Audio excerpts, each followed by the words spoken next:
Did you know that the recommended amount of savings for retirement at the age of 65 is nearly $3 million? That number can sound terrifying, especially for those of us who have spent our careers working for independent restaurants that typically don't offer retirement benefits. But don't worry, today I'm going to share with you some vital information to help you start saving or investing in your retirement plan, no matter your budget or age. In this episode, I'm chatting with Jess Dean, independent and licensed financial professional. The biggest portion of her time is spent working with individuals and groups to educate them on how money works. When Jess found financial education, she was broke and struggling to save money working as a sous chef for a small restaurant. She strived to open her own business one day, but struggled to find the time and the funding. Eventually, she found the help that she needed, and she recognized the opportunity to help people and make financial independence more accessible to all in the restaurant industry. In this episode, we're going to discuss what a financial professional is and what they do, address any hesitations that you might have about working with a financial professional, and discuss how educating your restaurant team on how to be more financially savvy can increase retention in your restaurant. Welcome to the No Hesitations podcast, the show where restaurant leaders learn tools, tactics, and habits from the world's greatest operators. I'm your host, Kristen Marvin, with Solutions by Kristen.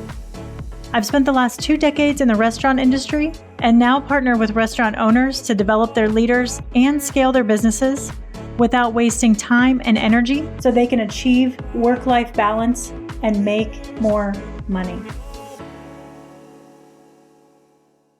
You can now engage with me on the show and share topics you'd like to hear about, leadership lessons you want to learn, and any feedback that you have. Simply click the link at the top of the show notes, and I'll give you a shout out on a future episode. Thanks so much for listening, and I look forward to connecting. Hi, Jess. How are you? I'm doing so well. How are you, Kristen? I'm so good. Thanks for being here. We're going to have an amazing, robust conversation today around what you do and how you support people in the financial world and restaurants. But I can't not talk about Chow, right? And and the amazing work that you do as the treasurer of Chow. That's how we met, and you're absolutely incredible in that role. So anyway, we got to give Chow a shout out on the show. Absolutely, we do. I came into Chow because I got prospected, really. I was in the finance world at that point, and the CEO prospected me and said, hey, we really need a treasurer. Can you jump on board? It was not something I was looking for. It was not something I expected. And I saw an opportunity to do something bigger within the restaurant industry because that's my background. That's what I love. And just being able to give everyone the tools and resources that I never had coming up in the industry has been incredible. So we just have to absolutely give a shout out to Chow. Yeah, you crush it. And every time we have a board meeting, I just walk away with so much more information from you, and just always appreciate your preparedness and thoughtfulness. And you just crushed that role. So great job. Let's talk about your experience in the restaurant industry, and then we'll kind of lean into what you do today and talk about why we're here. Yeah, absolutely. So I started in the restaurant industry at a really young age. I kind of always knew that I wanted to be a chef. My big aspiration was to be a private chef and cook for rich people and show them how to cook in their own kitchens, do dinner parties, all that. So I started off in Panera. Actually, was my first job. I worked there for a few years. I worked up the ranks, and I felt like that was better in my small little town than just working at a McDonald's. So that's where I really started. And then I got accepted into Johnson & Wales, which was amazing. I loved my time there. I'm so grateful for it. Which is really where the beginning of my story is. I went to the Providence, Rhode Island campus and transferred out to the Denver campus just to get the best of both worlds. And at the time, Denver's food scene was up and coming, so I really felt like I could create a home and create a career for myself here. And then I found my first job after school, which was working at a wine bar.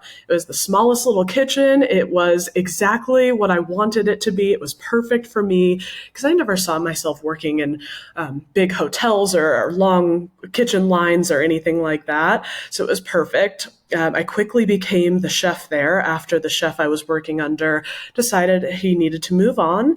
And I loved what I did there.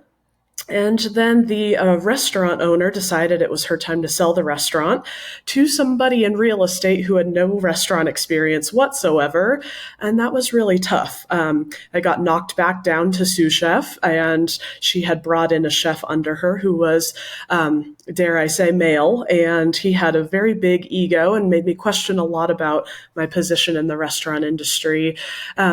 And then he decided it was time to move on. I got my position back, and then it was time for me to move on as well because I wasn't getting what I needed to succeed. And that was another leadership topic that, came into play. It was really tough working for somebody that had no leadership skills, had no restaurant skills, and questioned my every move, but also gave me no tools to succeed. So that was really tough. And then I ended up working at another winery that had opened up that year in the Denver area. I was the sous chef for a long time in a leadership role. And that was amazing until it wasn't. Restaurants can be a tough environment. I always thought of myself as a pretty positive person working in a tough environment. So it was, after a while, time to figure out my next move. And that's when I found finance and started to make the transition. I just didn't ever feel respected in my role in the food service industry. Yeah. So it was a really tough place to be in. Yeah. Thanks for sharing all that. Gosh, I feel like you and I could do a couple more episodes just around leadership and confidence and self-advocation and all these things, right? What was it specifically about finance that was really attractive to you? Well, I had one of my coworkers, actually. She was a server at the restaurant that I was working at the time. She came up to me and said, "Hey, Jess, have you ever thought about owning your own business one day?" I said, "Well, yeah, of course. You know that about me. I want to be a private chef and yada, yada." And then she started talking about what she was doing in finance. And it was really appealing because at that point, I was broke. I wasn't able to save any money. I was just in a bad position. So I offered to be one of her training appointments and just learn a little bit more. And then I became a client. But it was really appealing because if I was feeling that way, how many of my other restaurant friends and counterparts were feeling the same way about their finances? Yeah, absolutely. So how did you venture into the finance world? So after I became a client first and I learned everything that I needed to know about money, things about where to save it, how to prepare for the future, life insurance, and how to protect my family, all of those different types of things that we never learn about in school. I saw an opportunity to do something part-time, and it ended up being an independent position. So while I work with a firm, I get to work completely independently, meaning I use their platform, but I work with the clients that I want to, which is incredible. So after I found out that we were also very education based, that really stood out to me because I love teaching. I love guiding. I love, even in the restaurants, I loved training new people and getting them out on the line. And I just saw an opportunity to do something a little more fulfilling in a role that everybody needs to know about. So it was the education for me that was really, really appealing. Yeah, I love it. Would you talk a little bit about your role today and some of the clients that you work with? Yeah, absolutely.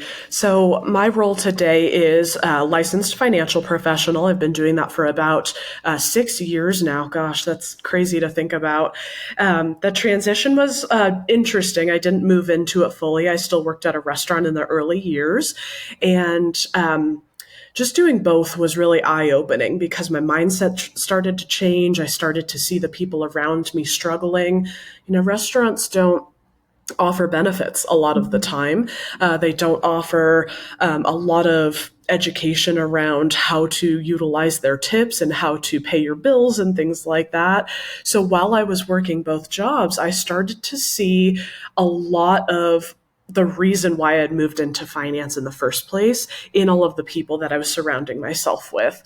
And what I do today is work with everybody that wasn't lucky enough to have a financial advisor. And what I mean by that is the wealthy have their advisors. They always have. Advisors typically have minimums to be able to work with them. And I saw an opportunity because I didn't have those constraints to be able to work with everybody that I cared about, everybody in the restaurant industry, my parents, my family, the friends around me that I cared about the most, because let's be honest, everybody kind of struggles with money in one way, shape, or form. Nobody in America seems to have it all together. So today, my book of clients seems to consist a lot of restaurant industry people because I care about them the most, and I want to help the people that I was most like back in the day. A lot of them are word of mouth or referrals. I really try to find people organically. So it's been incredible to meet people along the way, meet people through Chow even, do classes for restaurants. I did one for a big restaurant group out here in Denver and was able to work with a lot of their staff through some of the things that they were struggling with too. So I love that. that's really who I get to work with. That's great. What are you finding, Jess? What are these restaurant owners and restaurant employees? What are they really looking for? Is it kind of basic knowledge? Is it a specific product that you offer? What do they want? Great question. A lot of them are looking for a foundation, looking for the basics, because it's really tough to budget when you are living off of tips or living off of a low salary. So a lot of them are looking for budgeting help, credit help, just basic understanding around how and where to save money, how and where to pay off debts efficiently, things like that. So really building a foundation and giving them what they need to move into that next part of investing, saving for retirement, things like that. Yeah. What is the recommended amount that we need for retirement these days, if assuming an age of around 65? Yeah, that's a great question. It changes for everybody depending on how much you think you're going to need every year in retirement, but we're looking at 1.5 to 2.5 million saved.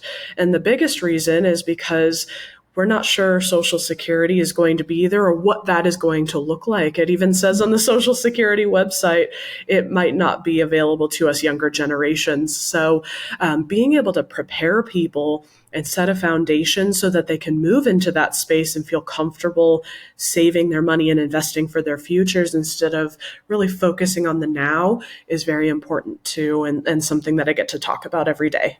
Yeah. 1.5 to 2.5 million sounds like an extraordinary amount of money. And I'll say, spending the last 20 years in the restaurant business like you, I didn't work for the majority of the companies that I worked for were independent restaurants that didn't have 401ks. And so when I walked away from those jobs, I walked away with whatever I had in the bank and nothing more. And I will say that, financial advisors were something that I have to laugh because I've managed, 6, 7 businesses at a time for years and been, very confident and comfortable combing through P&Ls, but I did not have that same level of detail when it came to my personal finances. And my husband and I were pretty good about setting up a little bit of money every paycheck to just go directly to our account. So we try not to see it. And we had a little bit of money set aside, but when I would think about a financial advisor, I think about television commercials I saw for Morgan Stanley or, Chase or something that I just thought financial advisors were for the wealthy. And that was something that was so far out of reach for us and so expensive. And it wasn't until we moved a couple of years ago that we started to entertain the idea of actually meeting with a financial advisor. And when we did, I felt like a little bit of an idiot because there was just so much I didn't know that seemed to be common sense. I just hadn't really taken the time and gotten curious about it and thought about it.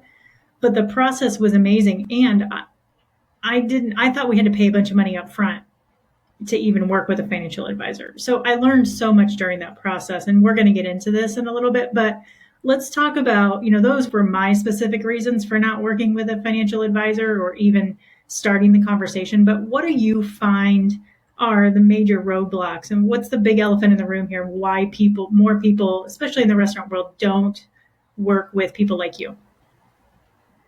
I think you hit part of that nail right on the head. I think a lot of people expect there to be a large cost to work with advisors. They are really seen in the world as working with the wealthy, but I'm here to tell everybody too, everyone deserves a financial professional in their back corner, and it doesn't have to cost a lot of money. I think a lot of the roadblocks come from the fact that we don't know what we don't know. We weren't taught in schools. If our parents weren't aware, they didn't teach us, or they just told us to save all our money in a bank account and hope for the best. And I think those are some of the roadblocks that we still see generation to generation today. I think a lot of the roadblocks are, again, dealing with tips and how do we structure a budget around money that's coming in practically every single day. That's hard to deal with when you're bringing in cash or bringing in money on a consistent daily basis. I also would say that it's just a mindset thing a lot of the time too. People don't like to deal with some of the things that are frightening or overwhelming. And finance can be, because there are so many things to think about. There are so many things to plan for, and it changes constantly as well. So what our parents knew, what our grandparents knew is not what we know now. The industry is always changing, and what we need to prepare for is a little bit different as well. So I think there's just a lot of mindset around it too, in believing that you're worthy of a financial advisor, being able to believe that you can be in a different situation, and then wanting to take the next step to actually work with somebody. I think that goes for any struggle in life. It's not just finance. I think people, when they get overwhelmed or there's a big, like you said, elephant in the room, it's hard to take the first bite of that elephant. So just taking the next step in talking with somebody and having the conversation is what I recommend, because that's where it can actually lead to some eye-opening results. Yeah, talking about money is hard. And I remember, again, throwing out that number of 1.5 to 2.5, when we had looked at this a couple of years ago, we had read 3 million, and we were like, how on earth are we, we're 41 years old at the time. How are we even going to make that in the next 20 years of work? Right. So it was really, really scary. But I think having the conversations, and obviously one of the ways I manage stress is just by getting curious about something. And so once we really looked at, okay, here's our target dollar amount we want to have in retirement. Here's what we're currently working with today. How do we create that path and get there? It was like, oh, okay, cool. We can actually do something that's going to be super impactful here. Before we jump back into today's episode, let's shine a light on a pressing issue in the restaurant industry: employee retention. If you're grappling with the challenges of keeping a solid team together, you're not alone.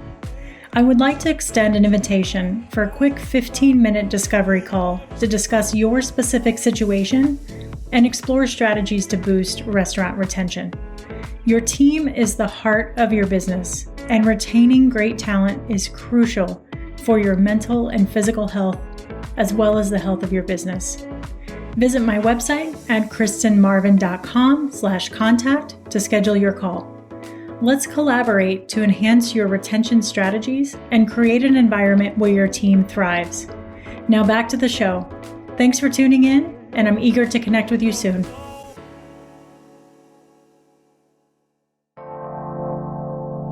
Howdy, listener. Are you also a podcaster seeking to stand out in the crowded audio landscape? I'm here to help. L. Connor Voice, LLC offers top-tier audio engineering, meticulous content management, and more, all tailored to save you time and elevate your podcast to new heights of professionalism. With L. Connor Voice, you can focus on what you do best, creating captivating content, while I handle the rest. Say goodbye to hours spent tweaking audio levels and managing uploads. I ensure your podcast shines with polished sound quality and seamless delivery. Ready to take your podcast to the next level? Contact L. Connor Voice, LLC today and make producing your podcast as easy as hitting record. For more information, go to lconnorvoice.com. Links are in the episode notes.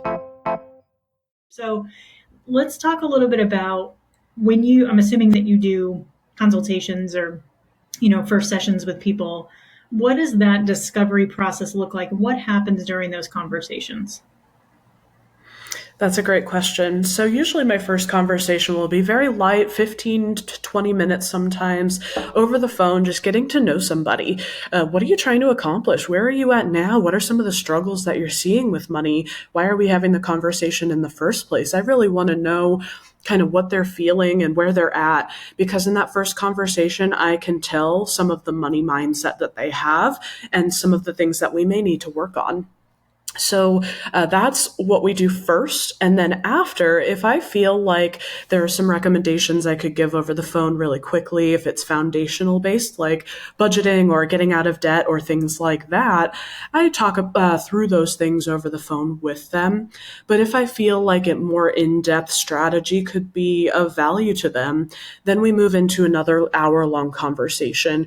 Usually that's either in person or over Zoom. I love being able to work with my out-of-staters too. Zoom has been such an amazing piece of my business. Over COVID, it increased because I was able to meet people all over Zoom, back to back. It was incredible.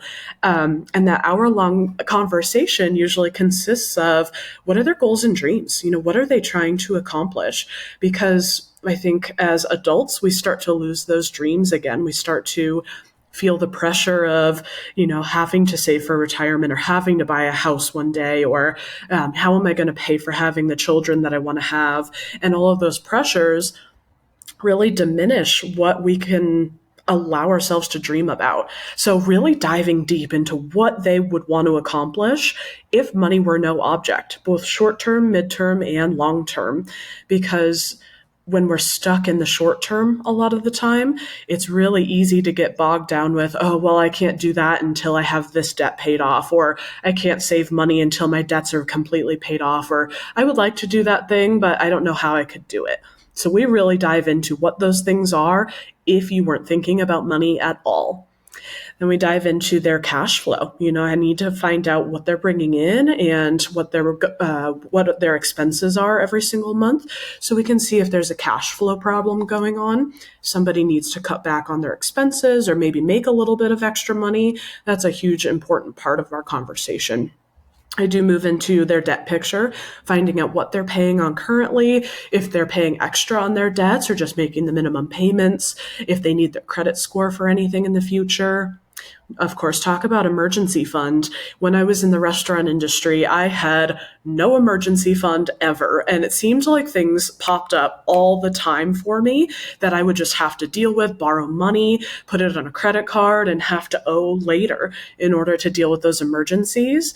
And that is a huge part of our conversation as well. How do we pay down debts and save a little bit for emergencies at the same time? Yeah. It seems totally. like Sorry, I think we're having internet issues. No, you're okay. I think there's a little lag here.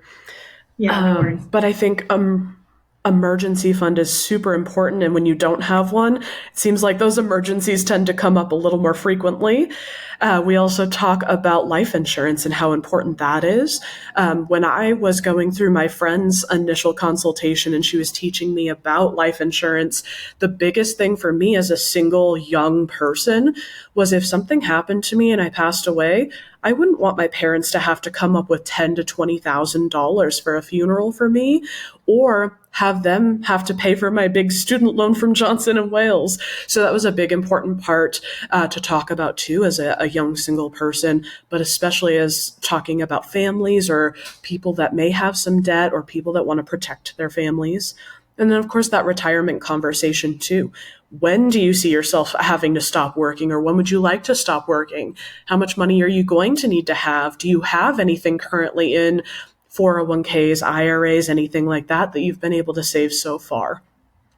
After that whole conversation happens where I collect information, then I get to do the fun part, research, put a plan together, come up with some ideas for my clients, and then we get back together one more time over Zoom or what have you to go over those recommendations. But again, with education, so they know what I'm recommending, why, and what it's going to do for them in the future. And then I don't just set it and forget it. I am constantly meeting with my clients at least every year. So everybody has my personal phone number. They know how to get a hold of me if they have questions, if they have struggles, if we need to make adjustments on their plan. But I'm there every step of the way to make sure somebody feels comfortable. Going back to what you said, it was hard for you to go meet with an advisor in the beginning because you don't know what your expectations are. It's really good to know that somebody has your back the whole way. They're not going anywhere. You have their personal number if you need anything. So I pride myself in that. And that's, I think, what makes me stand out more and more from other advisors, is that I'm always there and I'm not going anywhere. Yeah, I love that. There's just so much hospitality in what you said. And I think, again, learning about talking about our experience, we went into the conversation with the financial advisor just, again, kind of not knowing what we were looking for, really what our goals were. We kind of had a retirement plan. We as far as we knew we wanted to retire around the age of 65. Just the thought, though, it is very much a mindset shift, like you said. Just the thought of, we've been used to having money flowing in and out constantly through work and in our career.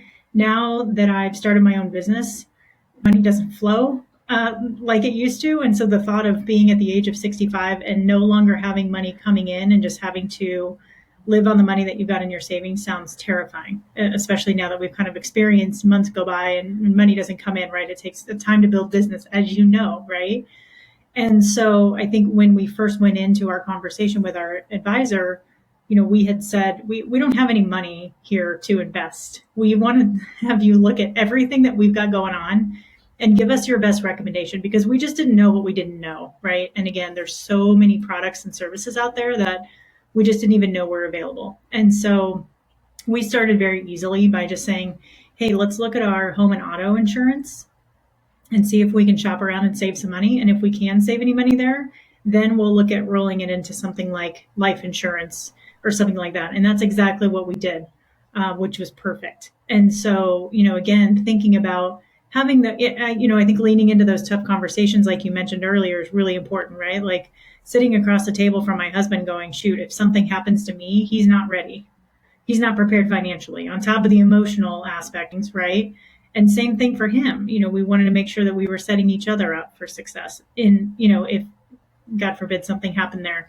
And, I think as we get older too, and we see our parents get older, we start out, having those conversations with them. What's the plan? We had that tough conversation last week.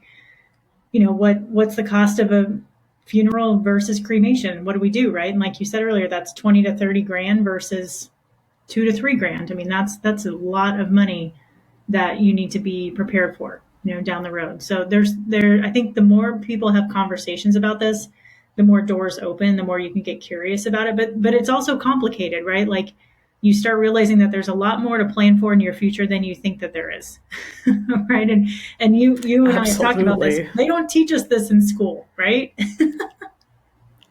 Nope, they absolutely don't. And the unfortunate part about all of it too is everybody's situation, future plan is all different. So that's why it's so important to work with somebody who's licensed, who knows what they're talking about and can give you proper recommendations is so important too, because if you try to go at it on your own, you could hit some of the points that you need to make sure you have prepared, but being able to work with somebody who has been in the industry and is licensed for a reason is important to make sure you have that full conversation about things that you weren't even aware of before. Yeah. I love that you're, taking time to go educate restaurant groups, particularly because, and you and I have talked about this too, money, the mindset around money and the relationship to money. When you're an hourly employee, it's easy come, easy go, especially when you're in the front of the house. And there are not retirement plans set up into place. A lot of people don't save money early on in their career because they're just not thinking long term, right? But talk a little bit about the impact that you've seen some of these education platforms have with restaurant groups. Yeah, I think it's just eye-opening. You can see when I'm teaching out in the crowd, some of the facial expressions that are going on, like, oh, wow, I didn't realize that before, or, oh my gosh, I need to really do something about this. You can see some of the emotions that are going on in the crowd. And then being able to have one-on-one conversations after that a lot of the things that are coming up, specifically in the restaurant industry crowd that I work with, are how do I create a budget? What does that look like when I've got money coming in constantly? And that's a tough one. I don't think that I've still mastered that one. Like you said, running your own business is tough. I don't always constantly have money coming in every week either. So it's really dialing in what your goals are, what your a budget looks like, what your expenses are. And here's what I'd say too. Go on a date with yourself, grab a glass of wine, light a candle, and know what your financial situation is. It's tougher when you're not hitting it on the head, when you're not looking at these things every day, it becomes harder to know what's going on. And so that's my first piece of advice to everyone in the restaurant industry is know what your situation is.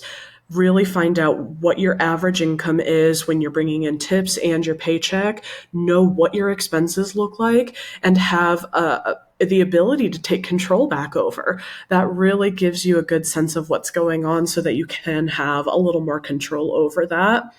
And I think the other thing too that I see a lot is people get themselves in a lot of debt because we don't know how to budget properly in the restaurant industry.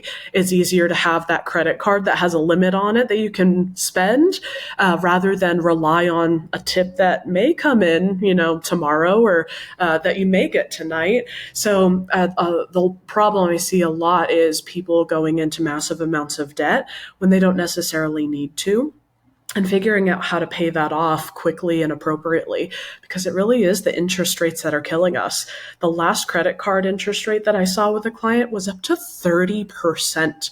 That's not even money that we're spending and money that we still owe, unfortunately. So it's the interest rates that are really killing us nowadays, and helping people put together a plan where they can pay off their debts a little bit quicker or a little bit safer or easy has been a great practice of mine too when working with restaurant people. Nice. Yeah, I think I agree with you wholeheartedly on both points. The budgeting aspect has been something that I leaned into when I started the business. And I would say everything, agree with everything you said. I would also add to that writing that budget is incredible. Every business is seasonal. And so check in on it once a quarter. Just spend 10 minutes and see where you're at, if you're tracking along, or if anything's changed, because if you wait till the end of the year, you're going to miss something. And the more you check in on that, the more you can pivot, and the more confident you're going to feel, and the less stressed out you're going to feel for sure. So absolutely. Let's also, I'd love to talk about what are your thoughts around how this knowledge and education in the restaurant space can help restaurant owners retain their employees? I have started to actually see a lot more restaurants and hospitality places have benefits nowadays. And I think that is a huge part of retention. When people feel valued, when they feel like their employers are seeing them, it's a lot easier to want to stay at that job as an employee, and you as an employer can see that retention a little bit further. So I think if more employers are able to have any sort of, even the smallest benefit package, I think is really important, something that all leaders should consider. And so that we can start to help our employees feel better too. I think when our employees have a better mindset about things and they feel a little more confident and a little bit more structured in their money, then they're able to feel a little more secure in their job as well and want to stay there a little bit longer.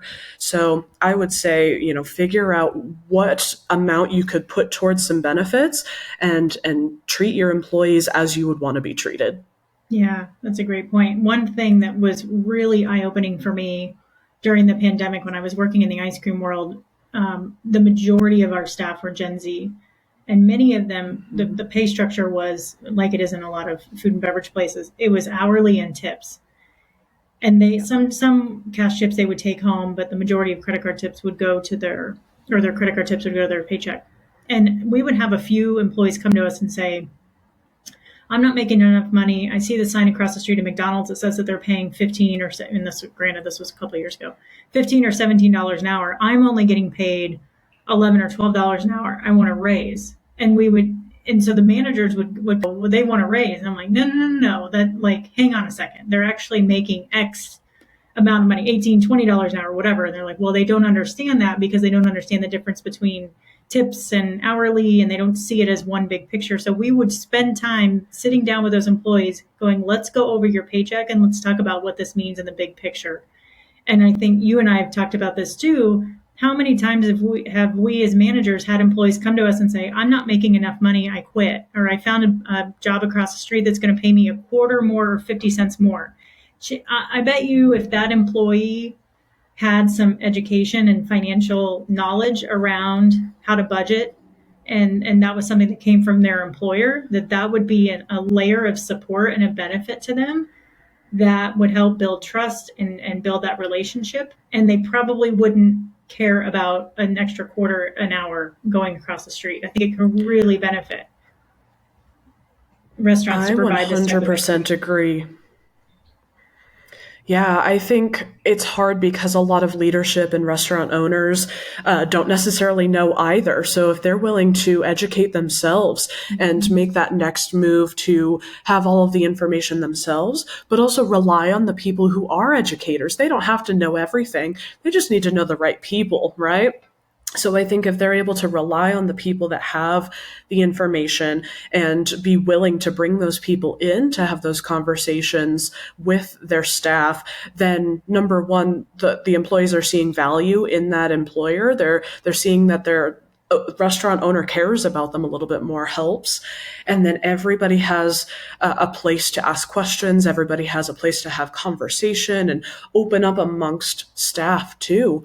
I think restaurants are moving in a good space where a lot of the time I've seen that your tips can go right on a debit or a credit card nightly so that you have your cash every night, or they're tip pooling. So you have a little bit of a more average paycheck, which is good. Or I've also seen restaurants move to putting tips in a bi-weekly paycheck altogether. And I definitely think that helps. And I also would implore people too to look at that pay stub, see where your taxes are, see what's coming out every single month, see what's coming into your bank account, what that paycheck actually looks like. But again, being able to rely on the people that know. I would never say that my expertise was in baking and pastry. I relied on the people that I knew had the information and could do that work better than I could. The same thing goes here. If people are able to rely on others, that their field is, I think we could go a lot further. Yeah, that's a great point that you just bring up too. Just thinking back to my early days as an hourly, I'd look at the computer or my report at the end of the night and go, "Oh, great, I made $100 tonight, or made 150 or whatever," and then I'd go spend money like crazy, thinking about that number, not thinking about the taxes, not thinking about the fact that it was going to be 30% less than that. So that's a really valid point. Let's let listeners know here. How can they get a hold of you if they're interested in having you host one of these educational classes at their restaurant in Denver, or I'm not sure, if you work outside of the Denver area, but feel free to mention that. How do they get a hold of you? Yeah. And give them all the good information. Fantastic. Yeah, the best place to reach me is email. I can always accept emails, and I look through that many times a day. So you can reach me at jessica.dean, DEAN, at wealthwave.com. And please feel free to check out my Linktree as well. It's Linktree/the.financial strategist. And on there, you'll find ways to connect with me on social media, ways to participate in the monthly virtual classes that I do as well, and a place to schedule a discovery call too. If you have any further questions, I'd be happy to do a free call as well. Nice. And then are you working specifically in the Denver area? Good question. I am able to work outside of the Denver area altogether. I have clients in Washington, over to New Hampshire. As long as it's in the United States, I'm able to work with anybody. Okay, perfect. Amazing. Jess, thank you for being here. If anybody, if you missed any of that information, or you're driving or what have you, Jess's info will be in the show notes. I'll put a link to her information in the show notes. At the very top of the show notes too, you can click and send me a text message. if you'd like to get connected, feel free to send me your email address and I'd be happy to connect you two together. Thanks again. Thank you for just the great work that you're doing for the industry. Love the educational piece. Love your passion around this, and just knowing again how organized and diligent and how great of a communicator you are. Anybody, highly recommend anybody work with you. So really appreciate you taking the time and being prepared today to talk to me about this very important subject, and just wish you all the best. Thank you so much, Kristen. It was my pleasure, and I'm very grateful to be on the show today. I think if anybody needs anything, please reach out to me. I love having conversations, especially with restaurant people, because that's where I come from. Those are the people I care about most. So thank you again, Kristen, for hosting me today. You bet. I'll look forward to seeing you at the retreat, the Chow retreat coming up here. So. Absolutely. I'm looking forward to it. All right. Thanks so much, everybody. If you know anybody in the restaurant industry that can benefit from listening to this show, please feel free to forward it over to them. Would love to have them listen in and learn a different leadership lesson every single week. Thanks so much.